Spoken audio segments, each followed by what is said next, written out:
राधा को श्री कृष्ण की मुरली से ईर्ष्या होती थी क्योंकि मुरली कृष्ण के होठों से हमेशा लगी रहती थी और गोपियों को लगता था कि मुरली कृष्ण का सारा ध्यान खींच लेती है, जिस वजह से वह कृष्ण का प्यार पाने से चूक जाती थी।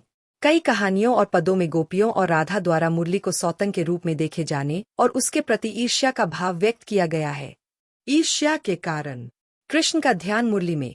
गोपियों का मानना था कि कृष्ण हमेशा मुरली बजाने में मग्न रहते हैं और उनका ध्यान मुरली में ही लगा रहता है, जिससे वह गोपियों की ओर ध्यान नहीं दे पाते थे।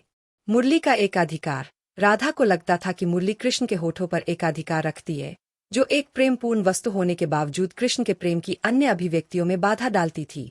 मुरली को सौतन समझना।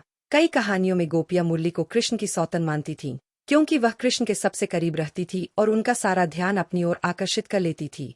उदाहरण और कहानियां। मुरली छिपाना। राधा के बारे में एक कहानी में कहा गया है कि वह कृष्ण का ध्यान अपनी ओर खींचने के लिए उनकी मुरली छिपा देती थीं।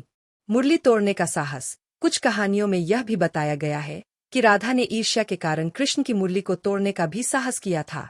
मुरली तऊ गोपाल ही भावती पद। कुछ पदों में गोपियों का ईर्ष्या भाव स्पष्ट रूप से व्यक्त हुआ है, जैसे कि मुरली तऊ गोपाल ही भावती पद में, जहां गोपियां मुरली के प्रति ईर्ष्या प्रकट करती है।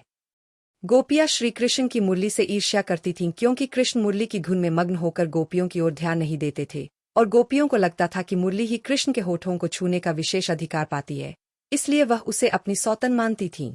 गोपियों के मन में ईर्ष्या के कारण सौतन का भाव।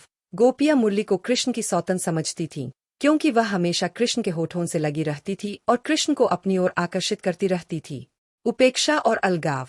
मुरली की धुन के कारण कृष्ण गोपियों को भूल जाते थे या उनकी ओर ध्यान नहीं देते थे। इससे गोपियों को कृष्ण से अलगाव महसूस होता था और वे मुरली को अपनी उपेक्षा का कारण मानती थीं। विशेष स्थान की लालसा। गोपियां स्वयं कृष्ण के सर्वाधिक करीब रहना चाहती थीं। मुरली के कृष्ण के होठों से लगे रहने के कारण वे ईर्ष्या करती